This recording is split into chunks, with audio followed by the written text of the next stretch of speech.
So today we are going to talk about a very underrated manga called Tsuyoshi. When I first started reading this manga, I was genuinely shocked that it is not more popular. Since its release, it has sold only around 6 million copies in its lifetime. But why is this manga so great? Let's talk about it. The story begins during the final of All Japan University Karate Championship. Hoshizake Inosuke, also known as the Bone Crusher, is one of the main character and one of the final contender fighting for the championship title. He lost the tournament last year, but this time the situation is different. He wins the championship.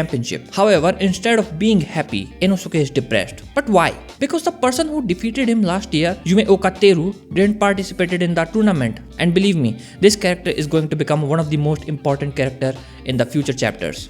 Yeah, Teru, this guy. Inosuke feels empty because to him the victory doesn't mean much without Teru. Teru was the only person capable of defeating him and the only person he ever wanted to surpass. Ever since Inosuke started learning martial art, his goal had always been to defeat Teru. And that desire became the driving force behind his growth. And not just his growth, but Teru's as well. Teru also saw Inosuke as his greatest rival.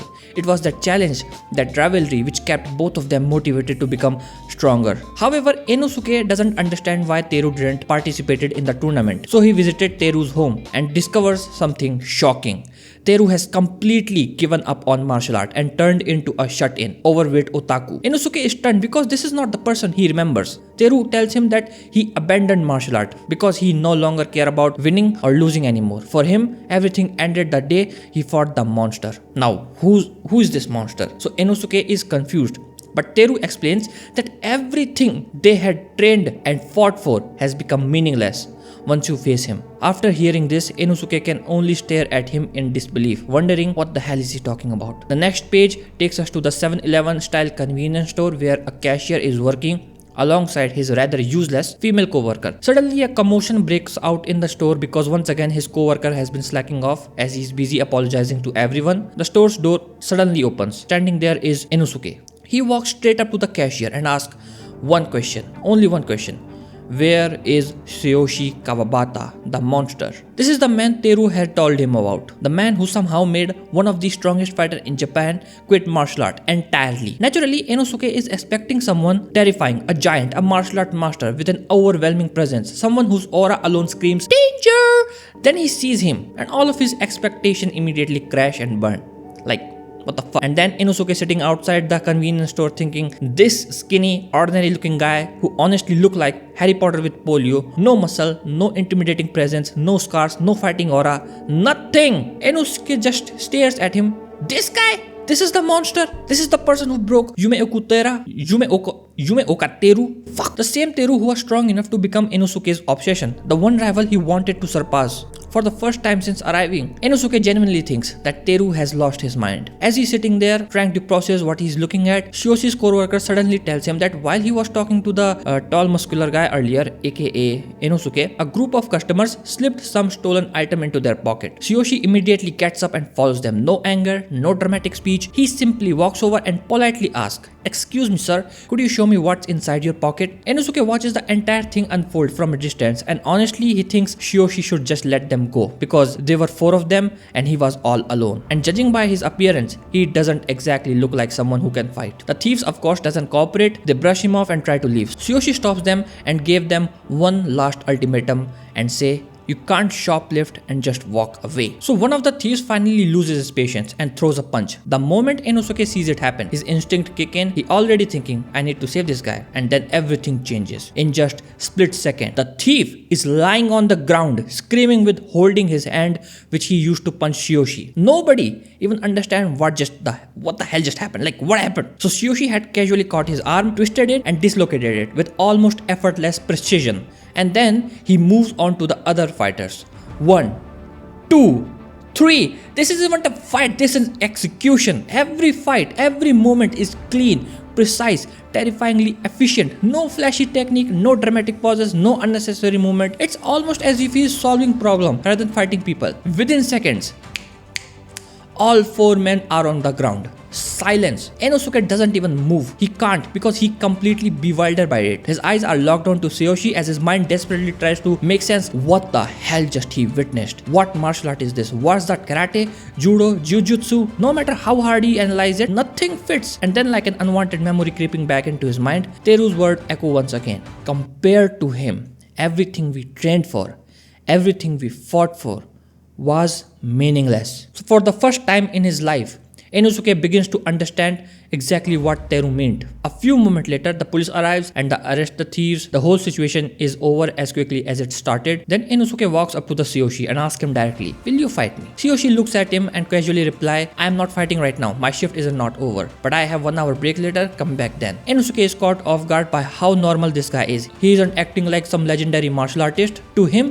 fighting is apparently something you schedule between convenience store shift.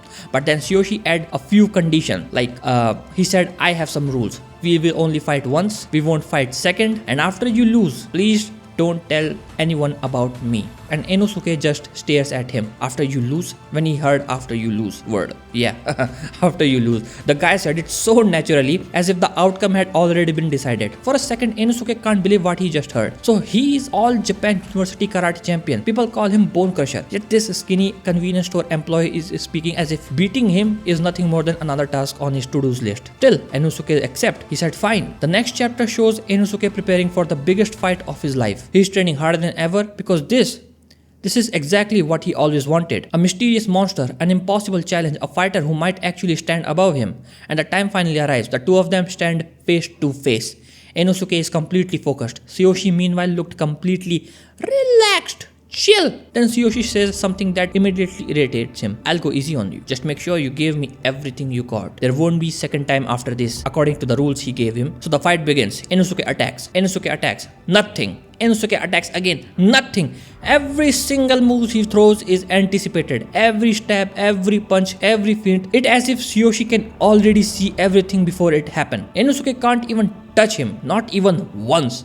And yet, surprisingly, Tsuyoshi looked impressed. And he said, "You are pretty good." Then Inosuke suddenly asked him, "Do you remember a guy named Yumeoka Teru? You fought him 6 months ago." Tsuyoshi pauses for a few seconds. He genuinely can't remember. Then it clicks. Oh, that guy. After thinking about it, he says he was an average fighter and the word didn't hit Inosuke like truck. He isn't even shocked. At Tsuyoshi level, maybe everyone is average. Maybe Teru, maybe himself, maybe everyone. But hearing his greatest rival being dismissed so casually fills him with rage. He attacks again. This time, he's fighting for Teru's pride, for their rivalry, for all the years they spent training for. Then Tsuyoshi moves. He catches Inosuke's ultimate punch. Crack! Inosuke feels an explosion of pain shoot through his arm.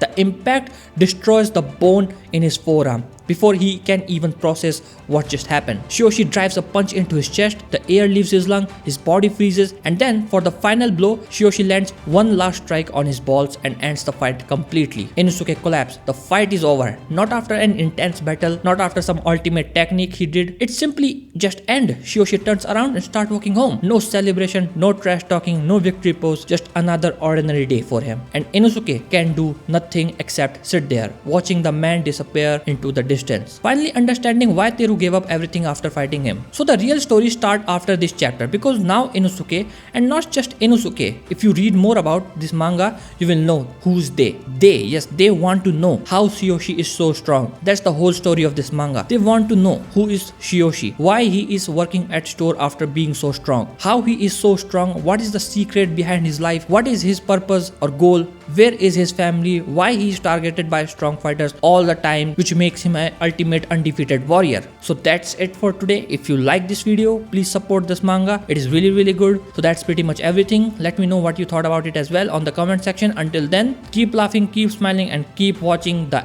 Impact and know your true self.